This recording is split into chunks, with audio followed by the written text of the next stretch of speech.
சில தினங்கள் சென்றன. அன்று இரவு வெளியிலிருந்து திரும்பி வந்த தியாகராஜன் தன் அறைக்குள்ளே சென்று சோபாவின் மீது சாய்ந்து கொண்டான். தன் சகோதரிகளிடமோ தாயாரிடமோ வழக்கம் போல் அவன் ஏதும் சம்பாஷிக்கவில்லை.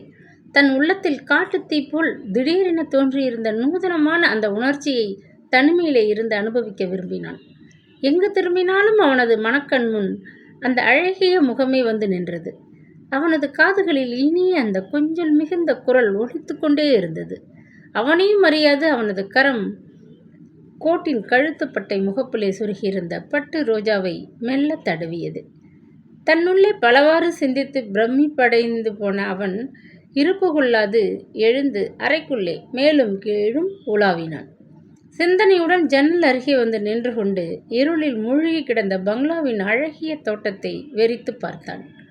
குளுமையான காற்றினூடே மிதந்து வந்த மல்லிகை மலரின் மனம் அவனது மேனியை சிலிர்க்கச் செய்தது. கண்ணங்குழிய லேசாக சிரித்து கொண்டு நின்ற மாயாவின் எழில்மிக்க வதனம் அவனது நினைவை மீண்டும் ஓடி வந்து வியாபித்து கொண்டது. தியாகராஜன் அப்பொழுதுதான் அவளது பங்களாவிலிருந்து திரும்பி வந்திருந்தான். மாயா விடுத்த வேண்டுகோளை தட்ட முடியாது. அன்று சாயங்காலம் அவன் அவளது வீட்டிற்கு தேநீர் அருந்த சென்றிருந்தான். வழக்கம் போல் அவன் தன்னுடன் தன் சகோதரி மோகனாவையோ மாமாவையோ அழைத்து செல்லாது தனியே சென்றிருந்தான்.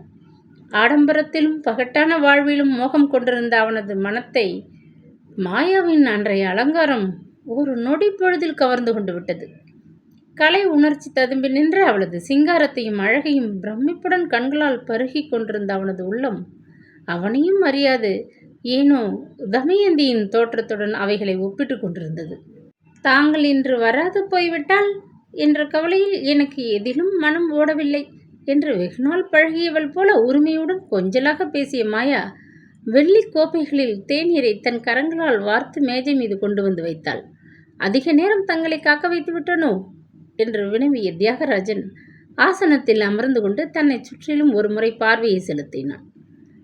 மல்லிகையோ அல்லது சந்தன பொடியின் மனமோ என்று ஊகிக்க முடியாத இனிமையானதொரு வாசனை லேசாக அறை முழுவதும் வீசிக்கொண்டிருந்ததை உணர்ந்தான். இங்கே நுழைந்ததும் எனக்கு சற்றென்று கோயிலின் நினைவு ஏற்படுகின்றது என்றான் ஆச்சரியத்துடன். யார் வீட்டிலும் உபயோகிக்கும் சாதாரண ஊதுவத்திகள்தான் இவை. இவற்றின் மனத்தை தாங்கள் தெய்வீக மனம் என்று புகழ்ந்து பாராட்டுகிறீர்களே, இதேபோல் என் அன்பையும் நட்பையும் தெய்வீகமானது என்று தாங்கள் பாராட்டினாலும் நான் ஆச்சரியப்படுவதற்கில்லை என்று மோகனமாக சிரித்த மாயா தேநீர் கோப்பையை எடுத்து அவனிடம் அளித்தாள். சங்கோஜத்தினால் தியாகராஜன் இருதயம் படபடவென்று அடித்து கொண்டது. உணர்ச்சி வசத்தில் அவனது கரங்கள் நடுங்கின. அதற்கு என்ன பதில் கூறுவதென்ற குழப்பத்துடன் மேஜை மீது வைத்திருந்த பூந்தொட்டியை பார்த்து, ஆ, இந்த ரோஜா மலர்கள் இவ்வளவும் தங்கள் வீட்டு தோட்டத்தில் மலர்ந்தவைகளா என்று வினவினான். பூந்தொட்டியில் கொத்துகளாக சொருகப்பட்டிருந்த பட்டு ரோஜா மலர்களிலிருந்து மிகவும் பெரிதான ஒரு புஷ்பத்தை மாயா தன் கரத்தில் எடுத்தாள். தங்கள் பங்களா தோட்டத்துடன் எங்கள் வீட்டு சிறிய தோட்டத்தை ஒப்பிட்டால் மலைக்கும் மடுவுக்கும் போல்தான். ரோஜாவிலேயே பல ரகங்கள் தங்கள் தோட்டத்தில் இருப்பதாக மோகனா எனக்கு சொல்லியிருக்கிறாள். இருந்தாலும் இந்த ரோஜா மலர்களுக்கு ஒரு தனிப்பட்ட விசேஷம் இருக்கின்றது. நானே என் கரங்களால் நட்டு தினமும் தண்ணீர் விட்டு ஆசையாக வளர்த்த செடியிலே மலர்ந்த புஷ்பங்கள் இவைகள். இது எனது நட்பின் காணிக்கையாக இருக்கட்டும் என்று அவனது கோட்டுப்பட்டை முகப்பில் சொருகினாள். அப்போது மாயாவின் கூந்தலில் அலங்கரிக்கப்பட்டிருந்த மல்லிகை மலரின் மனம் குப்பென்று அவனது முகத்தில் வந்து வீசியது. நெற்றியின் மீது அரும்பிய வியர்வை துளிகளை கைக்குட்டையினால் துடைத்து கொள்ளும் பாவனையில் தியாகராஜன் தன் முக பாவத்தை மறைத்து கொண்டான்.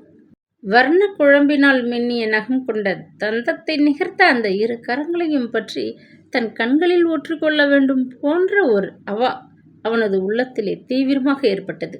ஆனால் பதிலுக்கு மிக்க வந்தனம் என்று சங்கோஜத்துடன் முனகினாள். தேநீர் கோப்பையை கீழே வைத்துவிட்டு மாயா தன் அழகிய முகவாயை இடது கரத்தினால் லேசாக தாங்கிக் கொண்டு மேஜை மீது சாய்ந்து கொண்டாள். கனவு மிதந்தோடும் அழகிய கருவிழிகளால் அவனை ஏறிட்டு பார்த்து, என்னால் நம்பவே முடியவில்லை, இதெல்லாம் உண்மையா என்று எனக்கு இன்று ஒரு சந்தேகமாக இருக்கிறது. காந்தி பென்சில் கம்பெனியின் அதிபரும் நகரத்திலே மிக்க செல்வாக்கும் உள்ள ஸ்ரீமான் தியாகராஜன் அவர்கள் ஏழை பெண்ணான என் வீட்டில் வந்து தேநீர் அருந்த ஒப்புக்கொண்டது சாதாரணமாக நடக்கக்கூடிய சம்பவமா என்னை ஒரு பொருட்டாக மதித்து இவ்வளவு பெரிய கௌரவத்தை அளித்ததற்கு நான் என் நன்றியை எப்படி தெரிந்து கொள்வது என்றே விளங்கவில்லை என்றால் மிகவும் பரிகாசமாக. அழகுமிக்க மாயாவின் வாயிலிருந்து வந்த புகழ்ச்சி தியாகராஜன் சிந்தனையை கிறுகிறுக்க வைத்தது. நான் என்ன அவ்வளவு பெரிய பிரபல மனிதன்? தாங்கள் என்னை வீணாக புகழாதீர்கள் என்றான் உற்சாகமாக சிரித்து கொண்டே. உங்களது பெருமை உங்களுக்கு அதிகம் தெரியாதிருப்பதில் வியப்பில்லை. விளையாடுபவர்களை காட்டிலும் வேடிக்கை பார்ப்பவர்கள்தானே பந்தயத்தை அதிகம் ரசிக்கிறார்கள். தங்களது அந்தஸ்தை கண்டு மனம் பிரமித்து போயிருக்கும் ஆயிரக்கணக்கானவர்களில் அடியாலும் ஒருத்தி என்பதை மகிழ்ச்சியுடன் தெரிவித்துக் கொள்கிறேன் என்றாள் பகட்டாக. தியாகராஜன் முகமும் அகமும் பரவசமடைந்து போனான்.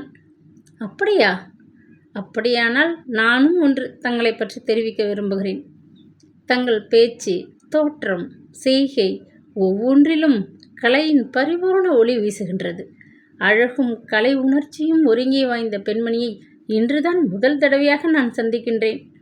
தங்களது நட்பு கிடைத்ததை பற்றி நான் மிக்க பெருமைப்படுகிறேன் என்றான் உல்லாசமாக, சிறிது துணிவுடன். நாணத்தினால் லேசாக சிவந்த தன் முகத்தை கொஞ்சலாக ஒரு முறை மாயா குலுக்கினாள். பிறகு வியாபாரத்தில் ஈடுபட்டவர் என்றதும் மிகவும் கடினமான உள்ளம் படைத்தவர் என்று எண்ணியிருந்தேன். ஏது, தாங்கள் பெரிய ரசிகராக இருக்கிறீர்களே, என்னை வெகுவாக புகழ்ந்து கலைராணி என்று மறைமுகமாக அழைக்கிறீர்கள். அதற்கு பதில் தங்களை நான் ரசிக மன்னர் என்று வெளிப்படையாக கூறிவிடுகிறேன். அந்த பெயர் தங்களுக்கு ஓரளவு பொருத்தம் கூட. ராஜன் என்ற தங்கள் பெயரை மன்னன் என்று பசுந்தமிழில் மாற்றி அமைக்கலாம் அல்லவா என்று கேட்டுவிட்டு பச்சிளங்குழந்தை போல் சிரித்தாள். தமிழின் மீது தங்களுக்கு மிக்க விருப்பமுண்டோ என்று தியாகராஜன் அவளது அழகிய முகத்தை ஆர்வத்துடன் பார்த்து கொண்டு வினவினான். அழகான எந்த விஷயங்கள் மீதும் எனக்கு மிகவும் விருப்பமுண்டு. உண்மையை சொன்னால் தாங்கள் என்னை ஒரு பைத்தியக்காரி என்றுதான் எண்ணிக்கொள்வீர்கள். தங்கள் கம்பெனியில் உற்பத்தி செய்யும் பென்சில்கள் மீது பூசப்பட்டுள்ள அழகிய சிவப்பு வர்ணம் எனக்கு மிகவும் பிடிக்கும். நான் அவைகளை உபயோகிக்காவிட்டாலும் அந்த ஒரு காரணத்திற்காக அவைகளை பத்திரமாக சேர்த்து வைத்திருக்கிறேன். பாருங்கள் என்று கூறிவிட்டு மின்னலை போல் உள்ளே ஓடி சென்று ஒரு தந்த பெட்டியை எடுத்து வந்து அவன் முன் திறந்து காட்டினாள். உங்களுக்கு இந்த வர்ணம் இவ்வளவு பிடிக்கிறதா? அடடா, சாதாரண பென்சில்களை இவ்வளவு உயர்ந்த தந்த பெட்டியில் பத்திரமாக சேர்த்து வைத்திருக்கிறீர்களே என்று சிறிது ஆச்சரியத்துடன் கேட்டான் தியாகராஜன். உங்களுக்கு இவைகள் மிகவும் சாதாரணமாக தோன்றலாம். இவைகள் மிகவும் அரிய பொக்கிஷம் போல் தோன்றுகின்றன. ஏனெனில் இவைகளை தயாரிக்கும் அந்த பிரபல மனிதன் மீது எனக்கு அவரை பாராமல் இருக்கும் போதே இத்தனை மதிப்பு என்றாள். உணர்ச்சி வசத்தில் பேசுகிறவள் போல் அவளது அதரங்கள் லேசாக துடித்தன. கண்களில் மெல்லியதாக கண்ணீர் திரை ஒன்று படர்ந்தது. அதை கண்ட தியாகராஜனுக்கு என்ன பதில் கூறுவதென்றே தோன்றவில்லை. நூதனமான ஒரு இன்ப உணர்ச்சியில் அவன் உள்ளம் கட்டுக்கடங்காது துடித்து கொண்டிருந்தது. என்னை வெகுவாக பாராட்டி எனது சிறுமைகளை உணரச் செய்கிறீர்கள் என்றான் முடிவில் பதிலுக்கு. புகழ்ச்சி அல்ல, என் உள்ளத்திலே பொங்கி நிற்கும் உண்மை என்று கூறிவிட்டு பெருமூச்சு விட்ட மாயா அருகில் வந்து அமர்ந்து கொண்டாள்.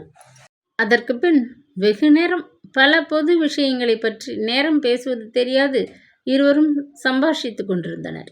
பலவாறு சிந்தித்து கொண்டு நின்ற தியாகராஜன் ஜன்னலிலிருந்து திரும்பி ஆசனம் ஒன்றில் போய் உட்கார்ந்து கொண்டான்.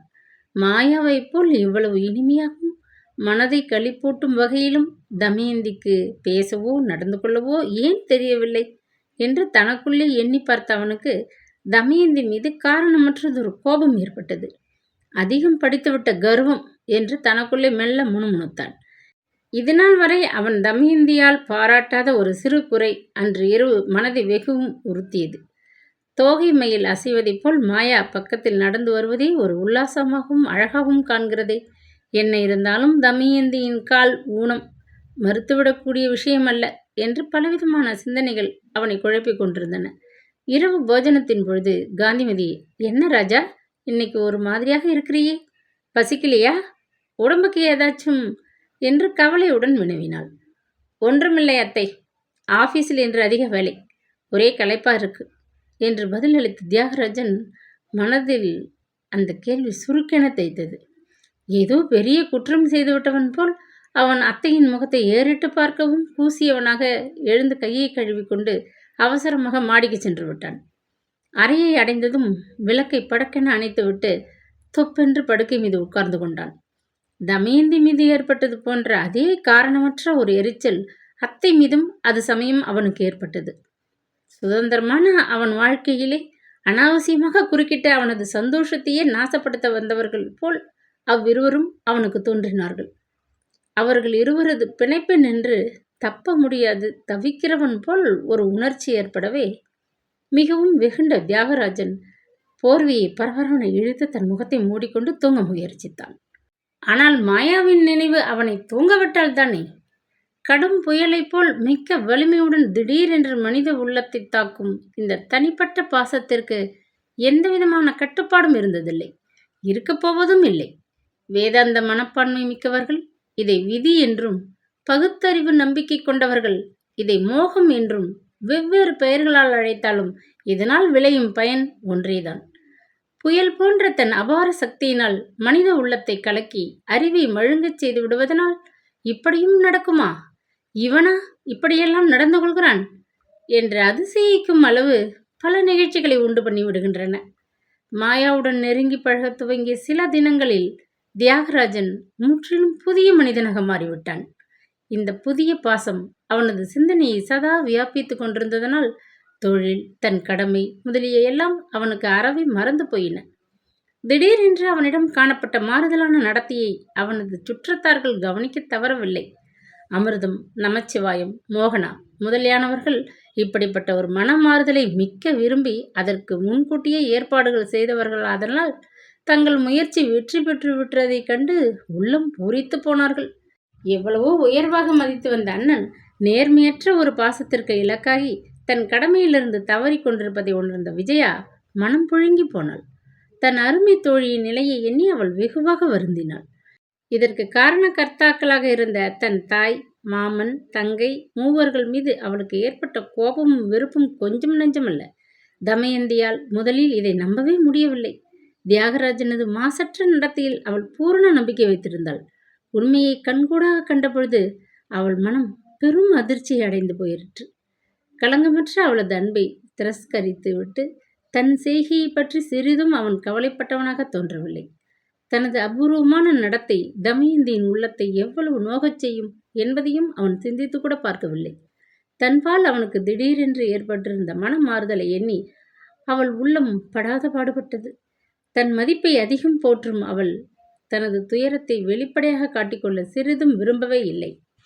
அதனால் அவள் தன் சிநேகிதி விஜயாவிடமோ அத்தை காந்திமதியிடமோ இதை குறித்து பேசவே இல்லை. மௌனமாக பார்த்தும் பாராதவள் போல் இருந்தாலும் துயரத்தின் சுமையை தாளாது அவள் உள்ளம் வேதனையில் துடித்து கொண்டிருந்தது. கடந்து போன இன்ப நினைவுகளால் தன் உள்ளத்து வேதனையை அதிகரிக்கச் செய்த அவனது பங்களாவை அவள் பார்க்கவும் விரும்பவில்லை. ஆகவே வழக்கம் போல் விடுமுறை தினங்கள் அவர்களுடன் உல்லாசமாக கழிக்க அங்கே செல்வதை அடியோடு நிறுத்தி கொண்டு விட்டாள். காந்திமதியம்மாள் எல்லாவற்றையும் பார்த்து கொண்டுதான் இருந்தாள். எவ்வளவோ சிரமப்பட்டு வளர்த்து மனிதனாக்கி மேம்படையச் செய்திருந்த தியாகராஜன் தன் கண் முன்னே காமதூரனாகி நெறி தவறி போய் கொண்டிருப்பதை காண அவளால் சகிக்கவே முடியவில்லை. மாயாவின் அன்பிற்கு முன் அவனது அந்தஸ்து, செல்வம், கடமையெல்லாம் துச்சமாக காணப்பட்டன. அவளுடன் நெருங்கி பழக துவங்கியதிலிருந்து அவனது சொந்த செலவுகள் 1க்கு 100 மடங்காக அதிகரித்து விட்டன. நகைக்கடைகளிலிருந்தும் துணிக்கடைகளிலிருந்தும் அடிக்கடி பெரும் தொகைகளுக்கு பில்கள் அவனது பெயருக்கு வந்த வண்ணம் இருந்தன. ஒரு சிறு விஷயத்திற்கும் காந்திமதி அம்மாளிடம் கலந்து யோசிக்கும் சுபாவம் உடைய அவன் இப்பொழுதெல்லாம் தன் அத்தையிடம் தன் காரியங்களை பற்றி பேசுவது கௌரவ குறைவென எண்ணினான். அவனது தோற்றத்திலும் மிக்க மாறுதல் ஏற்பட்டிருந்தது. ஆடை அலங்காரத்தில் ஆடம்பரம் இன்னும் அதிகரித்து விட்டிருந்தது. மிதமிஞ்சிய கேளிக்கை நிறைந்த வாழ்க்கை அவனது ஆரோக்கியத்தை சிறிது குலைத்து விட்டிருந்தது. இவை எல்லாவற்றையும் பார்த்து கொண்டு காந்திமதி அம்மாளால் வெகு நாட்கள் வரை இருக்க முடியவில்லை. அமிர்தம் வந்து குடியேறிய பின்பு வீட்டில் அப்போதைக்கு அப்போது நிகழ்ந்த சிறு குழப்பங்களில் நமக்கென்ன என்று ஒதுங்கிக் கொள்வது போல இந்த விஷயத்தை அவள் அசட்டை செய்ய விரும்பவே இல்லை. தன் கண்ணின் கருமணி போல வளர்த்த தமயந்தியின் இன்ப வாழ்க்கையை ஒரேடியாக கவிழ்த்துவிட்ட தியாகராஜனது துரோகச் செயலை எல்லை மீறிவிடும் முன் நன்கு கண்டித்து புத்திமதி கூறி திருத்த வேண்டியது தன் கடமை என்று அவள் நம்பினாள். இந்த மாதிரியான அசந்தர்ப்பமான சமயத்தில் தன்னுடன் ஒத்திருந்து ஆலோசித்து நிலைமையை சமாளிக்க முயற்சிக்காது கோழை போல் விலகி கொண்டு சென்ற தமயந்தியின் விசித்திரமான மனப்போக்கு அவளுக்கு அவ்வளவாக பிடிக்கவே இல்லை. ஒருவரிடமிருந்து ஒருவர் விலகி கொண்டு செல்லும் இந்த 2 பேரையும் ஒன்று சேர்த்து அவர்கள் வாழ்வை வளமாக்குவது தன் முக்கிய லட்சியம் என்று தீர்மானித்த காந்திமதி அதற்கு மேல் காலதாமதம் செய்யவில்லை. பல தினங்களுக்கு பிறகு அருணோதய ஆசிரமத்தின் வாயிலில் வந்து நின்ற பெரிய காரை கண்டதும் தமயந்தியின் உள்ளம் உணர்ச்சி வசத்தில் படபடவென்று துடித்து கொண்டது. டக் டக் என்று உடனடியாக சப்திக்கப் போகிற அந்த பழக்கப்பட்ட பாதரட்சைகளின் ஒளியை எதிர்பார்த்த வண்ணம் அவள் வேண்டுமென்றே புஸ்தகத்தை படித்துக் கொண்டிருப்பவள் போல் தலையை குனிந்து கொண்டிருந்தாள். சப்தமிடாது உள்ளே வந்து எதிர்ப்புறம் இருந்த ஆசனம் ஒன்றில் உட்கார்ந்து கொண்ட காந்திமதி தான் வந்திருப்பதை அறிவிக்க விரும்புகிறவள் போல் லேசாக ஒரு முறை இருமினாள். புத்தகத்திலிருந்து திடுக்கிட்டு நிமிர்ந்த தமயந்தி, பெரியம்மா, நீங்களா? நான் எதிர்பார்க்கவே இல்லை என்று வியப்புடன் வரவேற்றாள். நீதான் எங்கள் அனைவரையும் அடியோடு மறந்து விட்டாய். நான் உன்னை எப்படி மறக்க முடியும்? பெற்றெடுத்தவள் என் தங்கச்சி என்றாலும் வளர்த்து விட்டதனால் பாசம் கிடந்து அடிச்சுக்குது. பார்த்து விட்டவாவது போகலாம்னு தான் வந்தேன் என்றாள் காந்திமதி. இதை சொல்லி முடிக்கும் முன் அவளது குரல் துக்கத்தில் தடைப்பட்டது. பெரியம்மா, தங்களை நான் மறப்பதா? அவ்வளவு பெரிய பழியை அபலையான என் மீது சுமத்துவது தர்மம் அல்ல. நான் உங்கள் அனைவரையும் பார்க்க அஞ்சி இப்படி மறைமுகமாக ஏன் வாழ்கிறேன் என்பதை தாங்கள் அறிவீர்கள். அதை பற்றி பேசினாலும் என் உள்ளம் துக்கத்தை தாளாது 2ஆக விடுத்துவிடும் போல் வேதனையாக இருக்கிறது என்றாள் தமயந்தி. சொல்லும்போது கண்களில் கசிந்த நீரை சிரமப்பட்டு அடக்கி கொண்டாள். தமா, படித்தறிந்த புத்திசாலியான நீ இப்படி நடந்துகிறது நல்லாவே இல்லை என்று சிறிது கோபத்துடன் அதட்டினாள் காந்திமதி. பெரியம்மா, நீங்கள் சொல்வது விளங்கவே இல்லை. இந்த நிலையில் நான் செய்யக்கூடியது என்ன இருக்கிறது என்று துக்கத்துடன் கேட்டாள். படித்த புத்திசாலி பெண்ணாக இருந்தும் நீ பெரும் கோழையாக இருப்பது ஆச்சரியமாகவே இருக்கிறது. ராஜாவை கண்டித்து புத்தி சொல்லி திருத்த வேண்டியது உன் கடமை இல்லையா? ஏன், உரிமையும் கூட. அதை விட்டு என்று காந்திமதி சினத்துடன் படபடவென்று மேலே பேசும் முன், பெரியம்மா, உங்கள் உணர்ச்சிகளை நான் பெரிதும் மதிக்கிறேன். என்மேல் ஏற்பட்ட அனுதாபத்தினாலும் என்மேல் தங்களுக்கு எப்பொழுதும் உள்ள பிரிக்க முடியாத பாசத்தினாலும் தாங்கள் என்னை இவ்வாறு கோபித்து கொண்டு பேசுகிறீர்கள். அதனால் பாதகமில்லை. ஆனால் நீங்கள் என்னிடம் எதிர்பார்க்கும் இந்த காரியத்தை என்னால் ஒரு நாளும் செய்ய முடியாது என்றாள் தமயந்தி மிக்க பிடிவாதமாக. ஏன் என்று காந்திமதி மிகவும் ஆத்திரத்துடன் அதட்டி கேட்டாள். ராஜாவின் முகத்தை கூட நான் பார்க்க விரும்பவில்லை. அவ்வாறு இருக்கையில் அவருடன் இதை பற்றி நான் எவ்விதம் தர்க்கித்து பேசி முடிவு செய்ய முடியும் என்றால் மிகவும் நிதானமாக. சீ, இது வீண் பிடிவாதம் என்று தடுத்து கேட்டாள் காந்திமதி. தமயந்தி அவளை பார்த்து சோகமாக ஒரு புன்னகை செய்துவிட்டு பேசலுற்றாள். பெரியம்மா, இந்த வீண் பிடிவாதம் என்று தாங்களே கூறுவதை என்னால் நம்ப முடியவில்லை. கடந்து போன தங்கள் துயர வாழ்க்கையை பற்றி நான் பேச விரும்பவில்லை. என்றாலும் என் உணர்ச்சிகளை தாங்கள் நன்றாக புரிந்து கொள்ளும் நிமித்தம் உங்களுக்கு ஒரு சிறு விஷயத்தை ஞாபகப்படுத்த விரும்புகிறேன். 30 வருஷங்களுக்கு முன் ஒரு நாள் நடந்த ஒரு சம்பவத்தை நினைத்து பாருங்கள். கட்டின புடவையுடன் ஆவேசம் பிடித்தவள் போல் வீட்டை விட்டு தாங்கள் கிளம்பி சென்றது எதற்காக? வீண் பிடிவாதத்திற்காகவா? இல்லை, உங்களது லட்சிய பீடத்திலிருந்து விழுந்து விட்ட கணவனை அதற்கு பிறகு நேருக்கு நேர் பார்க்கவும் தாங்கள் அஞ்சினீர்கள். இப்படியும் நடக்குமா என்று மன அதிர்ச்சி அடைந்து போன நீங்கள் கலைந்து போன உங்கள் இன்ப வாழ்வை திரும்ப பார்க்கவும் பயந்து அங்கிருந்து ஓடிச் சென்றீர்கள். தங்களது தங்கையின் பெண்ணாக பிறந்து விட்டதாலோ என்னவோ என் இரத்தத்திலும் அந்த விசித்திர மனப்பான்மை ஊறி கிடக்கிறது. பெரியம்மா, ராஜாவை பற்றி நான் எவ்வளவோ எண்ணி இருந்தேன். என் இருதய பீடத்திலே அவருக்கு ஒரு உயர்ந்த ஸ்தானத்தை அளித்திருந்தேன். என் ஆசையும் கற்பனையும் சிதறி தூளாகி விழுந்து கிடக்கும் காட்சியை என்னால் திரும்பி பார்க்க இயலவே இயலாது. என்னை பிடிவாதக்காரி என்று அழைத்தாலும் சரி, கோழை என்று கூப்பிட்டாலும் சரி, பாதகமில்லை. ஆனால் ராஜாவை மீண்டும் சந்தித்து இது பற்றி பேசுவது என்பது முடியாத காரியம். தங்களுக்கு நான் மிகவும் கடமைப்பட்டவள் என்பதை அறிவேன். தங்கள் பொருட்டு நான் எதையும் மனமுவந்து செய்ய முன் வருவேன். ஆனால் இந்த இரு விஷயத்தில் என்னை வற்புறுத்தாதீர்கள் பெரியம்மா.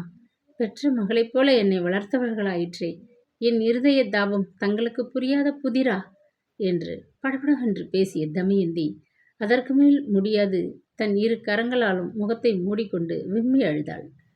தமா, வருத்தப்படாதே. என்னவோ மனசு கிடந்து அடிச்சுக்கிச்சு. ஆதங்கம் காரணமா அப்படி பேசினேன் என்று தழுதழுத்த குரலில் கூறிய காந்திமதி தன் கண்ணீரை துடைத்து கொண்டு தமயந்தியின் கூந்தலை வருடி ஆறுதல் கூறினாள். தமயந்தியிடம் இது விஷயமாக தோல்வி ஏற்பட்ட போதிலும் அவள் விஷயத்தை அத்துடன் விட்டுவிடவில்லை. எப்படியாவது பாடுபட்டு தியாகராஜனை நல்வழிக்கு கொண்டு வர வேண்டும் என்ற எண்ணம் தீவிரமாக அவளை பிடித்து ஆட்டிக்கொண்டிருந்ததனால் மிகவும் துணிவாக ஒரு காரியத்தை செய்துவிட்டாள். இக்கதையின் தொடர்ச்சி இன்று மாலை 7 மணிக்கு. Please subscribe.